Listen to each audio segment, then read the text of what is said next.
Assalamualaikum teman-teman, selamat datang kembali di konten kami yaitu konten Net Z bareng Bunda Heti.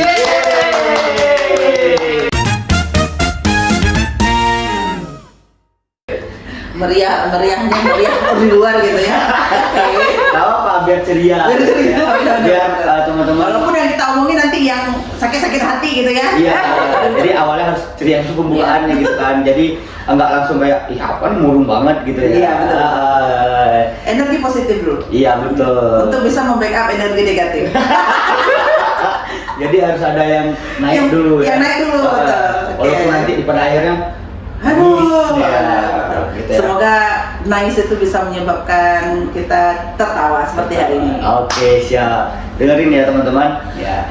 Gimana teman-teman Gen Z hari ini ada keresahan apa? Jangan lupa komen di bawah ya.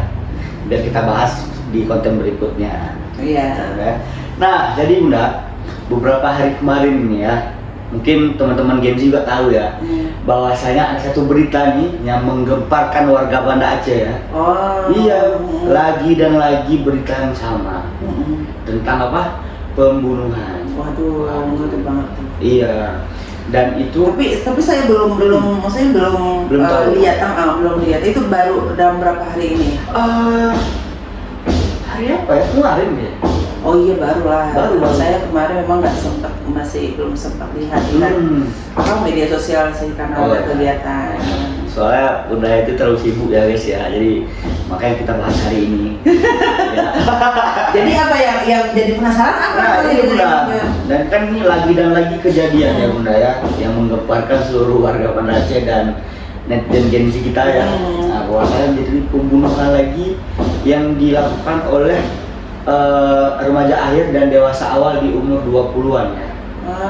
Artinya si pelaku itu remaja awal, remaja akhir. Pertengahan ya atau Iya. Umurnya udah 20-an awal. 20-an pertengahan. Sebenarnya belum masuk ke 20, masih 20. Iya. Nah, itu ya untuk isu yang awal yang Anda dapat ya Bunda ya. Katanya masalahnya futsal, gara-gara permainan futsal. Tapi untuk isu ini belum valid ya teman-teman, jangan nanggap tuh tentang pakai futsal ya, gara-gara futsal. Tapi maksudnya Amir pengen dugaan awal katanya gara-gara itu Bunda ya. Itu dugaan awal ya, nggak valid ini. Cuman kembali lagi yang perlu kita telah di sini bukan apa namanya? Bukan peristiwanya. Iya, tapi pemicunya kenapa bisa demikian? Iya, kenapa berarti di sini ada kesalahan pada dirinya di saat pengendalian emosi ya. Pengendalian emosi dan pengendalian diri ya. Tidak bisa mengendalikan diri sampai melakukan hal-hal yang seperti itu. Tidak bisa fatal ya. Dan sangat apa ya?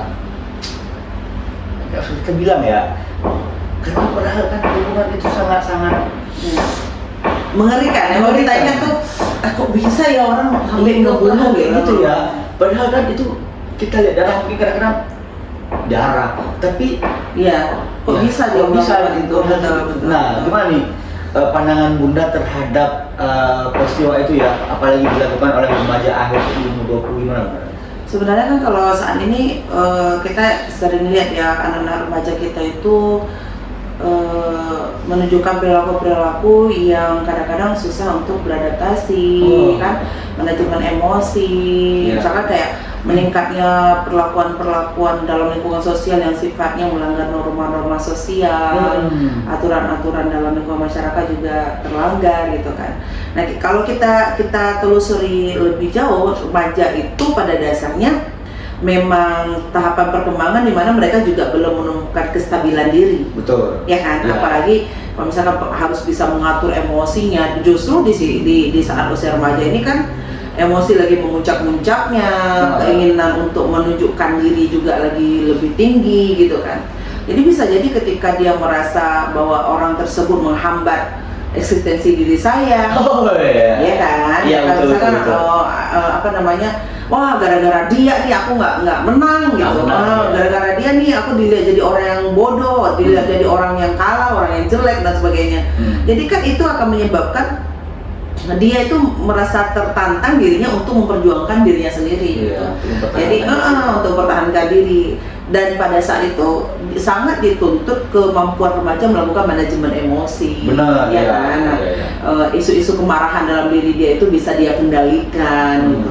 Tapi kan dengan saat ini, kondisi saat ini di mana remaja yang konfliknya macam-macam, tuntutan terhadap diri macam-macam, dengan proses yang dia jalani juga sudah memang nggak stabil, ditambah dengan banyaknya fenomena-fenomena yang mereka harus imbangi untuk mereka bisa pahami dan mereka bisa berinteraksi di dalam fenomena tersebut. Itu kan menuntut keterampilan khusus, dukungan-dukungan di orang-orang terdekat mereka untuk mampu mereka melakukan anger management, gitu kan, manajemen kemarahan kayak gitu, manajemen dalam berperilaku sosial, kapan dia harus menyampaikan perasaannya, kapan dia harus mengontrol dirinya dalam kondisi yang dia bergejolak kayak gitu kan. Jadi itu jadi apa ya? Saat ini mungkin isu itu masalahnya udah banyak ya, muncul pemukulan terhadap orang tua, kan gitu tuh.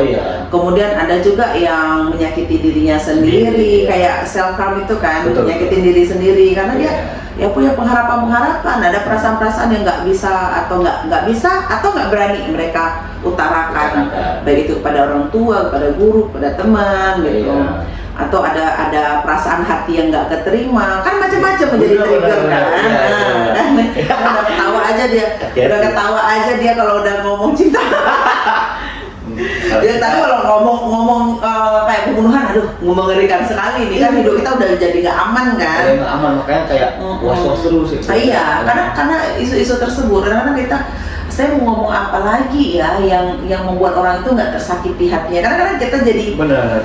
Aduh, mending aku udah nggak usah ngomong, ada nggak kepikiran kayak gitu? Mending aku nggak usah ikut futsal aja kalau udah kayak gitu kan? Benar, jangankan kayak udahlah nggak usah ngomong aja, takutnya nanti baper, takutnya nanti kayak perasaan cool. Jangankan ngomong langsung karena kita ngomongin story orang aja kayak ini orang ini kita komen seperti ini, dia nganggapnya kayak mana ya, ekspresi dia nanggepinnya kayak mana ya? Iya, benar. Iya kan, makanya kayak pengendalian diri seseorang kan kita nggak tahu gimana. Jadi makanya lebih baik kayak udahlah dia baca. Iya, tapi secara tidak langsung ketika kita tidak merespon lingkungan sosial kita dan kita mencoba untuk ya sudah saya tidak respon lah, atau saya tidak mau berinteraksi, mengurangi interaksi, justru itu mematikan keterampilan interaksi kita. Benar. Jadi kayak buah semalakama. Kita berinteraksi, aduh bingung nih mau bagaimana, nanti jadi aku yang korban nih kan gitu tuh. Nggak interaksi, skill interaksi kita lambat laun juga mati karena nggak ada kita gunakan. Tiba-tiba nanti kita bergabung ke teman-teman, kayak gini saya ngomong. Dan kita jadi baperan juga karena kurangnya interaksi. Baperan karena misalkan kita juga interaksi itu kan sebenarnya ketika kita berinteraksi itu adalah masa dimana kita bisa belajar untuk mengenal pola-pola komunikasi orang, kan gitu ya. Komunikasi itu kan ada verbal, ada non verbal.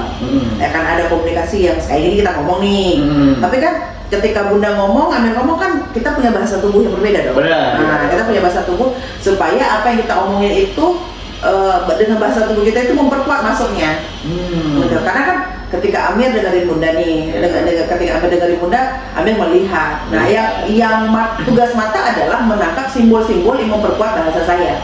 Nah, itu kan terjadi kompleksitas memori. Jadi semakin kompleks kita mendapatkan memori komponennya, ketika kita mendapatkan informasi semakin kompleks, misalkan antara suara, pendengaran, perasaan kita semakin kompleks, itu semakin bagus pemahaman kita sebenarnya.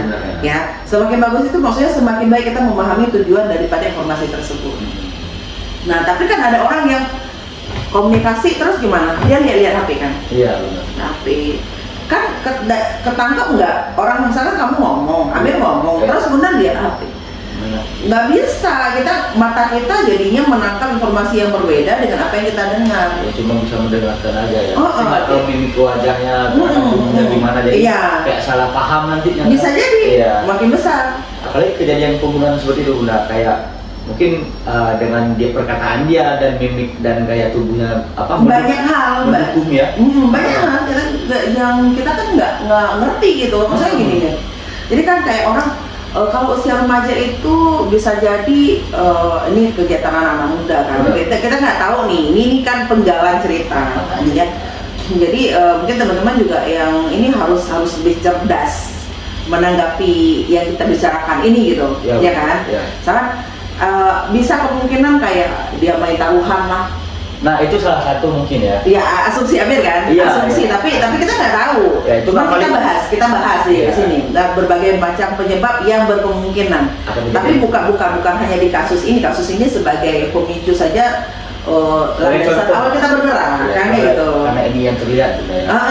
Jadi ini yang kita bahas, cuman bukan bahas kasusnya. Iya, bukan bahas kasusnya, tapi fenomenanya. Fenomenanya. Jadi kayak misalkan main itu tadi futsal terus kita ada pakai apa sih taruhan. Mungkin dia punya keuangan, dia berpikir bahwa saya kemungkinan menang ini besar. Karena dia pelajari kondisi grupnya dia, ya kan, kekuatan grupnya dia. Menurut prediksi dia nggak mungkin aku kalah nih, aku menang nih. Jadi bisa jadi dia memberikan segala seluruhnya keupayaan keuangan dia itu di taruhan itu. Nah bisa jadi kan? Karena dia yakin bakal menang. Karena dia yakin bakal menang. Karena itu tadi remaja tidak punya kontrol atau kemampuan mempertimbangkan secara luas. Apalagi kalau laki-laki gitu. Benar. Ya kan? Dia belum tentu semua orang itu bisa mempertimbangkan uang saya segini, kalau saya kalah bagaimana. Dia nggak ada itu. Pokoknya dia yang teringat pada saat ini gue perlu menang nih. Ya udah all in aja. Gitu ya udah all in kan gitu. Udah dia seluruh kekuatan keuangan dia kasih semuanya. Terus tuh kalah. Stres nggak dia? Stres. Dari situ ketika dia mungkin ada pressure lainnya, harus bayar kosannya kuotanya dia, nggak ada pacaran atau misalkan kayak dia nggak bisa ngebeli rokok dan sebagainya, iya kan? Ya itu emang kecil, tapi udah sekarang aku nggak makan. Terus tiba-tiba datang nih bu kos, minta nih kosan gitu, nggak bisa. Itu kan nggak mungkin kan? Makan mungkin masih mungkin kayak. Makan artinya dia asupan nutrisinya udah berkurang. Otomatis tubuhnya juga mengalami penurunan fungsi. Nah itu satu. Kemudian datang tuntutan lainnya, pakai telepon dan lainnya. Datang yang ketiga, yang keempat, yang kelima. Ketika pressure lingkungan ini secara alamiah datang ke dia, dan dia pada saat kondisi tidak stabil, muncul kan satu ini gara-gara uang itu tadi nih. Iya kan? Gara-gara uang itu tadi. Jadi akhirnya dia pikir, aku harus dapetin balik nih. Kita nggak tahu kan bagaimana peristiwa itu terjadi. Terus jadi Mir, balikin duit gue, kan itu. Duit tadi ya. Duit tadi balikin. Kan enggak. Kita akan mencari kesalahan-kesalahan yang bisa memberikan peluang untuk kita mendapatkan lagi apa yang kita inginkan. Kalian mainnya kayak gini tadi. Jadi kita udah pernah kayak gitu-gitu, terus ternyata kita nggak kayak bersambut nih, nggak dapat nih apa yang kita. Emosi dong. Emosi ya. Pada saat itu ya tujuan utama kita adalah mengatasi konflik yang kita dapatkan setelah kejadian itu kan, setelah kita nggak punya uang lagi gitu. Jadi ternyata kita nggak dapat peluang untuk menyelesaikan itu. Blank pada saat itu, emosi kita naik, kontrol dan akal sehat kita semakin menurun fungsinya. Karena itu tadi remaja kan nggak ada yang membackup, kecuali dia ada yang membackup. Kita nggak tahu bagaimana dia hidup, dengan siapa dia hidup, bagaimana orang tuanya mendidik dia, kita nggak tahu. Apalagi lingkungan mendukung hal seperti itu. Apalagi kalau misalkan dia terlalu gengsi untuk ngomong ke kawannya, utang dulu dong, aku nggak ada uang, siapa suruh kamu taruhan.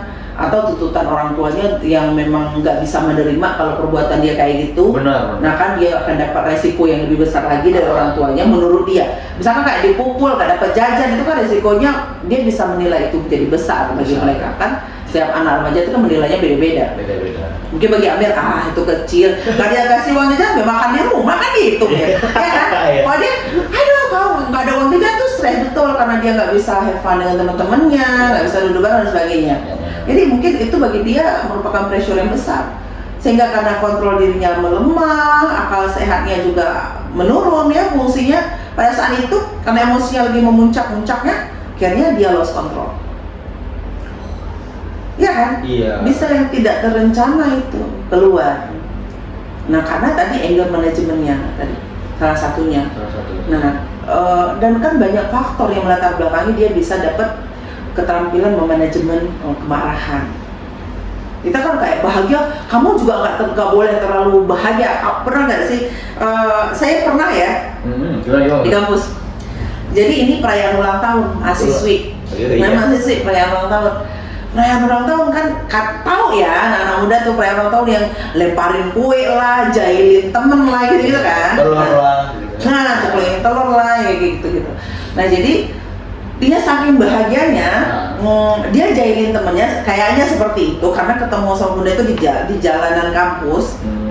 Jadi saya jalan kaki, jalan kampus, dia naik motor. Jadi entah keluar dari fakultas dengan motor berdua, satu temennya jadi drivernya dia, gitu. Kemudian dia diboncengin di belakang sambil bercandain tuh kawan yang dia tinggalin di kampus gitu.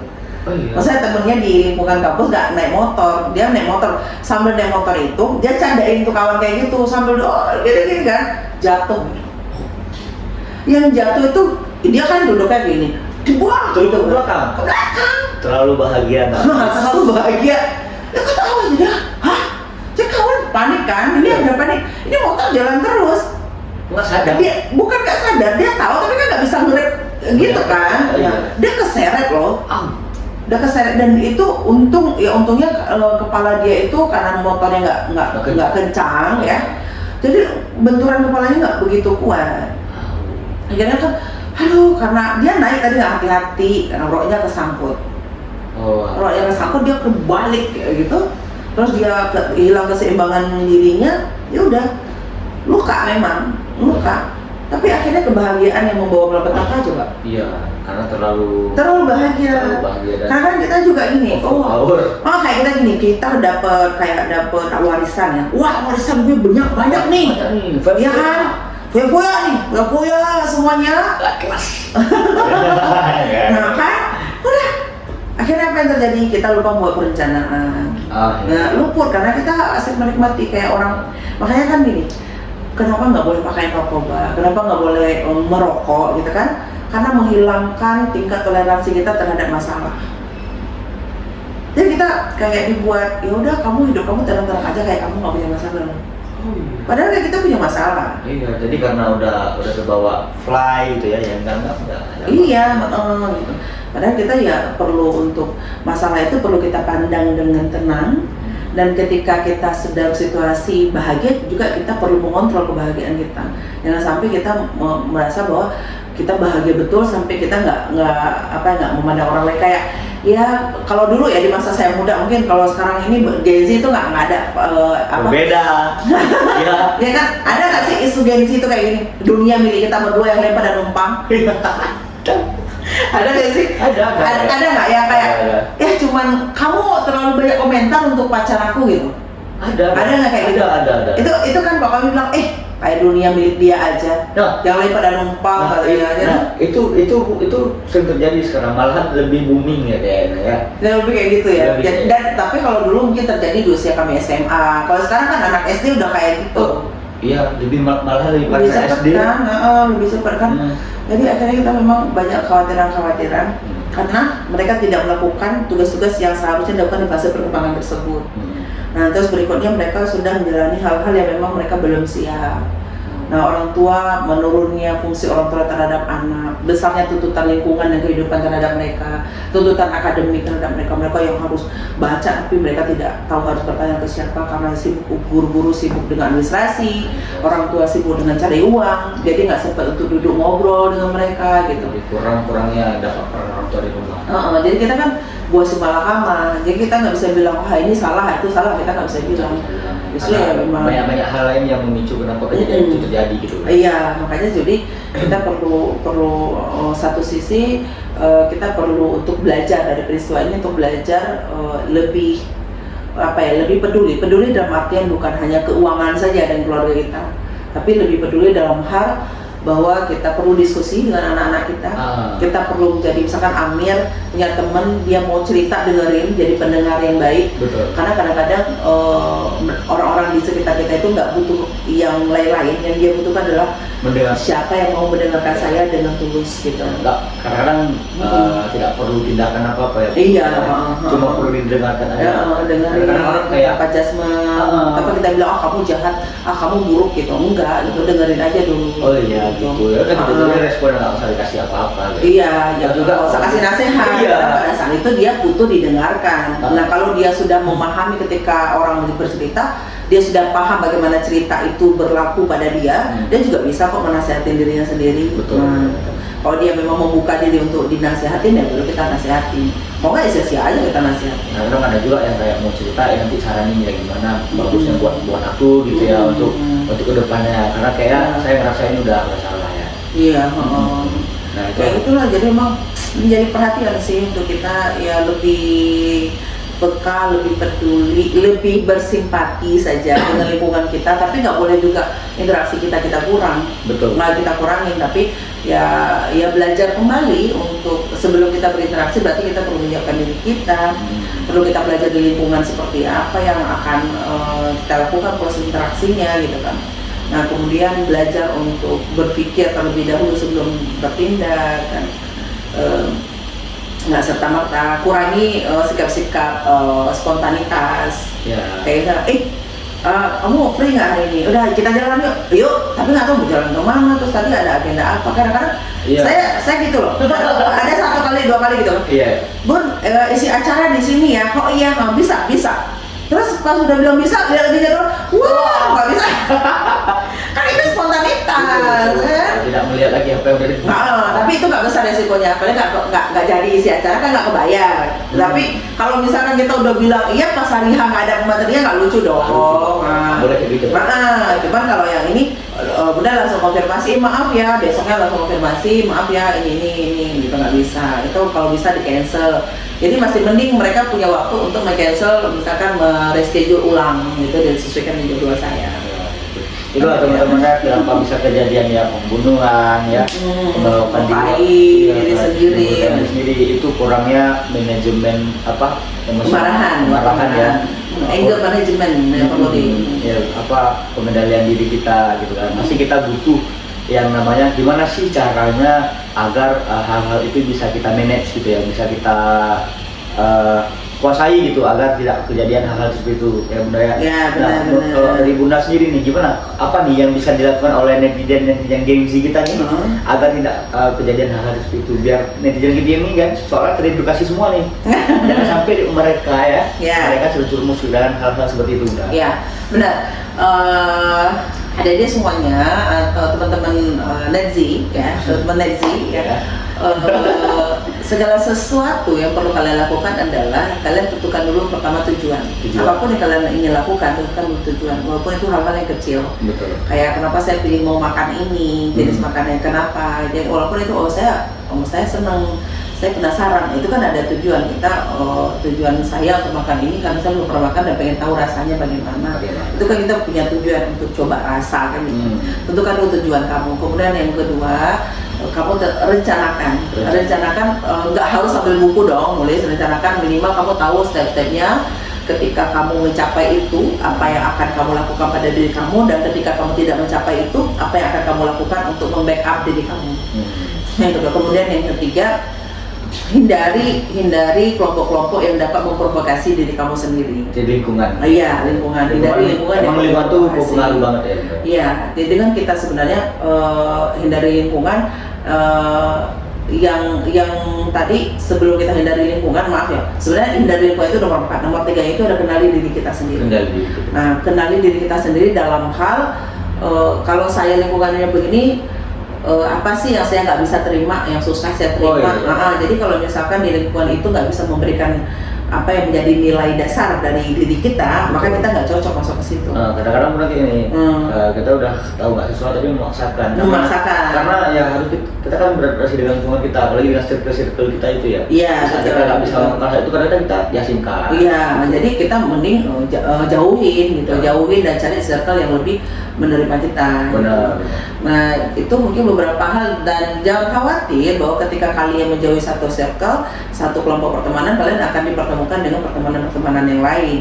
karena kita nggak akan mungkin sendiri kecuali kita yang memilih untuk hidup sendiri. Jadi pembatasannya itu dimulai dari kita, bukan dari lingkungan. Tapi kalau kita mau berinteraksi, kalau kita keluar dari satu kelompok, kita tetap akan mendapatkan kesempatan mengenal kelompok lainnya, karena kita yang membuka diri. Gitu. Karena kalau kita membatasi diri kita sendiri, ya udah kita di rumah aja gitu ya, nggak mau berteman kemana-mana. Ya. Kemudian yang terakhir, Bunda yang sampaikan bahwa apapun kegelisahan hati kamu dan pada saat itu kalian sudah nggak bisa lagi mengontrol diri, carilah orang terdekat kalian yang bisa untuk kalian tuh curahkan, sampaikan dan ceritakan apapun yang kamu rasakan. Betul. Nah, seandainya kamu nggak bisa untuk melakukan itu, dan hal terakhir yang bisa kamu lakukan adalah olahraga dan berdoa. Itu bisa menghilangkan. Iya, paling tidak ini biasakan kita kalau berdoa, ya Allah berikan saya begini gitu kan. Jalan gitu ya, jalan keluar ya. Nah, kalau sekarang kalau kamu gelisah, cerita sama Allah gitu. Betul. Jadi gimana? Ya Allah, kayak kita cerita sama temen kayak gini kan. Ya Allah, saya hari ini begini ya, saya begini ya. Cerita dulu sama Allah gitu. Karena yang paling dekat dengan kita itu Allah. Jadi bukan orang lain. Jadi kita perlu untuk latihan, kan nggak harus misalkan ketika kita gelisah ada orang, kita mau ngomong sama orang gengsi gitu, ngomong aja sama Allah, ya Allah saya gelisah ini, gimana ya caranya supaya saya nggak gelisah. Ya tolonglah ya Allah bantu saya, kan kayak kita ngomong, Mir, Bunda ini kayak ini nih, coba deh bantu Bunda, kan gitu ya. Ngomong sama Allah kayak gitu, ngomong sama Allah perlu formal juga ya. Jadi utarakan aja isi karena hati, Allah selalu ada untuk kita sebenarnya. Allah selalu ada, mau kita juga lagi nggak ibadah, misalnya gini, kita bukan orang yang patuh, yang taat gitu ya, tapi bukan berarti Allah ninggalin kita. Enggak. Nah, jadi Allah tetap ada untuk kita, dan Allah tetap tunggu penghambaan diri kita kepadanya gitu. Jadi kita ya ngomong aja sama Allah, Allah akan berikan, karena Allah itu maha segalanya, maha mengasihi, maha menyayangi, dan ketika kamu meminta kasih sayang Allah akan kasih. Nanti kamu akan nyaman dengan sendirinya. Jadi coba aja misalkan, aduh jadi saya orang yang nggak berdaya sama sekali, ya Allah, kayaknya cuma Engkau ya Allah yang bisa membuat saya itu berharga gitu kan. Kayak perasaan hati kita itu akan pelan-pelan naik gitu. Jadi itu salah satu. Merinding guys. Ya, merinding ya? Iya. Jadi ketawa guys, aku sedih. Belum nih, merinding ya. Oke, itulah teman-teman, mungkin benar ya, apa namanya, yang mengambil keputusan itu emang diri kita sendiri. Tapi apa salahnya untuk kita berdiskusi dengan orang lainnya, terutama teman dekat, yang tadi keluarga ya. Keluarga. Dengan diri sendiri kita juga bisa berdiskusi kalau kita biasain. Kita harus biasain juga apa ya benar ya, memikirkan ke depan ya. Misalnya kita ngelakuin hal ini, apa yang akan terjadi ke depannya gitu. Jangan semata-mata kita menerima apa ya, kenikmatan sendiri. Saya udah melakukan hal ini, saya kayak ngerasa senang sendiri. Lupa. Atau kekalahan juga kayak di dalemin gitu, padahal kekalahan itu kan perlu dievaluasi dan diperbaiki aja. Itu terlepas dari apa kalian main taruhan atau enggak, apapun itu ya dikontrol lah. Lebihnya lagi mengontrol diri ya benar. Jangan sampai kelewatan ya, kayak tadi ya. Bahagia boleh tapi jangan kelewatan.